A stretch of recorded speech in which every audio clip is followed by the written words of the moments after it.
SAO Online Integral Factor finally had an uptick above the danger zone, but not really thanks to its own performance it seems, whereas Fractured Daydream and Variant Showdown had huge news ranging from new character confirmations and their opening songs being released in full by Reona and Asuka respectively.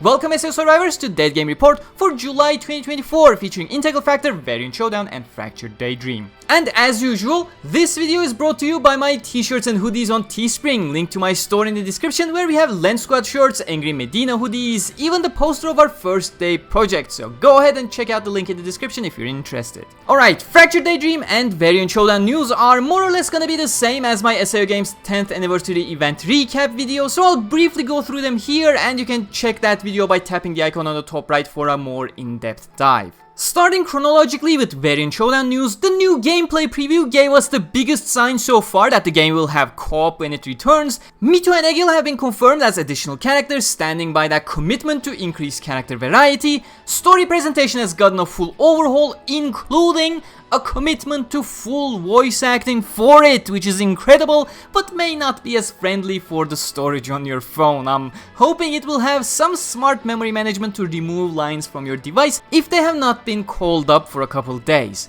And most importantly, SAOVS is relaunching with a brand new opening, Saizen Sen by Asuka. Tap the icon on the top right to listen to the full song. On to the Fractured Daydream segment. The digital premium edition bonus minigame has been revealed. Kirito the Hero is a bullet hell survivor style game that will see you fight through waves of enemies taking advantage of upgrades. It's an addictingly fun gameplay format and I can't wait to try it out. 3 new character confirmations. Klein in his SAO attire is a fighter, Shilika in her Alo attire is a support, and Lisbeth in her Alo attire is a fighter. The opening for Fractured Daydream was also performed in full. Watashi Tachi no Uta, aka our song by Reona. Icon on the top right is there for you. Official Reona merch will also be available in the game as outfit options. Pito has been confirmed to be part of the 3 characters in the Worlds Beyond DLC as part of the first character pass, not an extra 4th character.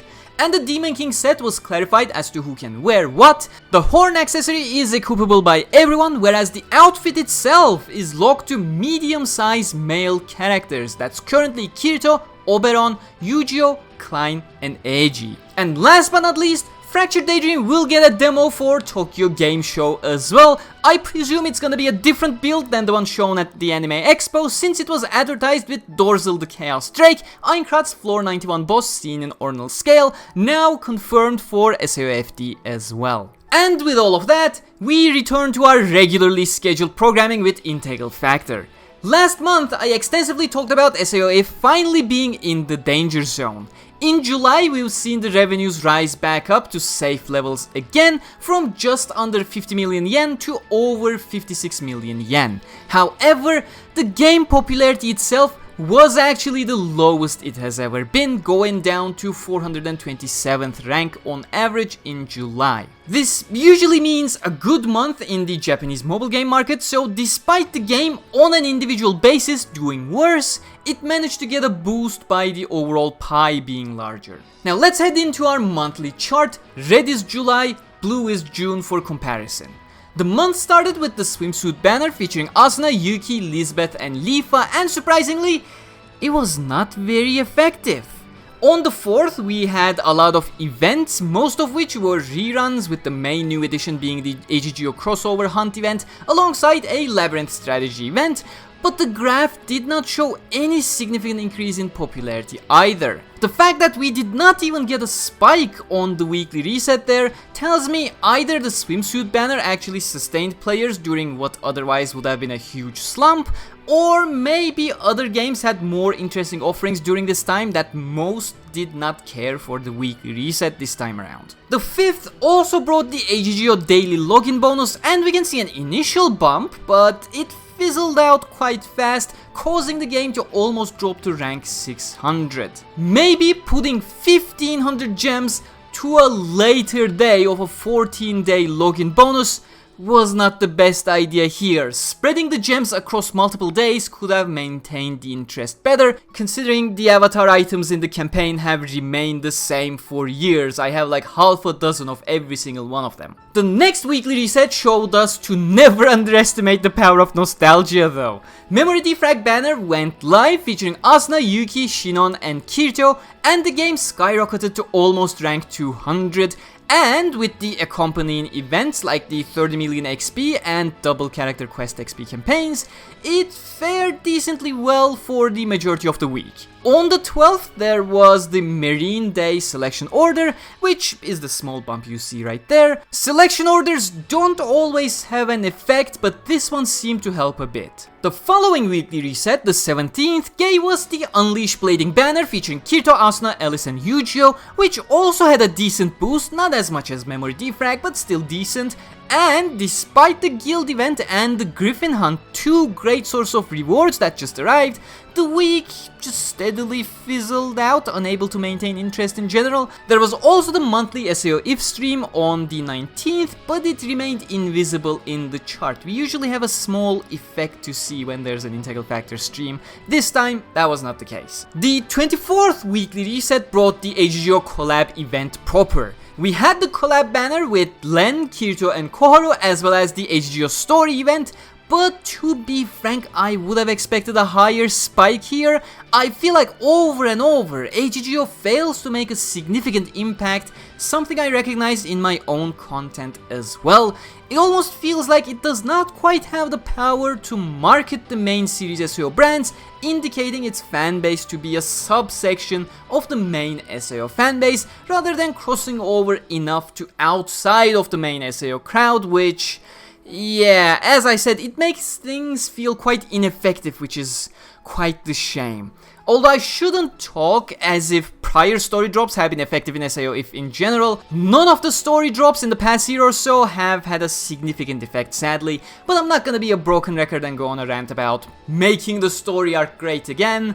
You heard enough from me in the past couple of months. However, that week was also a birthday week, with Yuna's birthday dungeon running throughout the week, and on the 28th, the SAO Games stage was held with a special time-limited assault event in the game, alongside the Asuka banner rerun, alongside Yuna birthday banner, which was really effective. Having the tail end of a week create a parabola looking up and regaining the popularity level back to what it was at the beginning of a week, that is great stuff. I'm curious just how much of that was the effect of the limited time assault event. Maybe they should just designate a day or two each month to give it a try a little bit more often to see its effect. A lot of updates on July 31st, however, that no longer factors into the chart due to time zones and maintenance. So that wraps up on our mobile side. On the Steam side of things, that was another 11% drop of average concurrent player count. However, the peak player count roughly remained the same.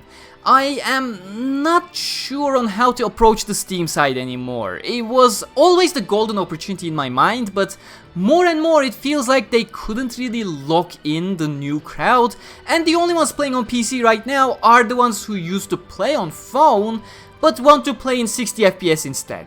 It's kind of a shame that the past couple of months Integral Factor was just way too stale that it continuously lost its PC crowd. You know, PC is a huge opportunity, but the reality also is that you're now competing with actual PC games. With its gameplay, SAOIF naturally cannot compete, let's be real. It can, however, do so with its story, but a 6-year-old story is like a huge cruise ship. You can't exactly make it turn fast to make a quick difference. Steam news announcements on the product page is the best way to reach the new audiences in this case, in my opinion, and, you know, maybe focusing on Kirito and Asuna a bit more with the promotion there of future floors, it can draw some eyes in, but then again, players need to go through the entire campaign to get to the new ones, which is a huge task to ask from the players. So something more immediately accessible, I think, would be the solution here,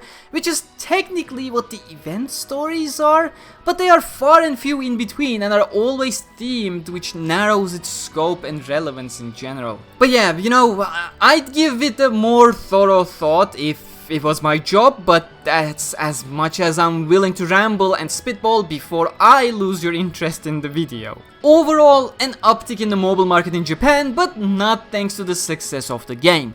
Well-timed nostalgia is beneficial, HGO is good, but rarely effective to reach new crowds. You know, in such a situation, considering some outside crossovers again can be a good infusion of lifeblood, to be honest, but I don't see it happening in the short term. HGO is almost here, and otherwise, licensing such things, it takes a long time.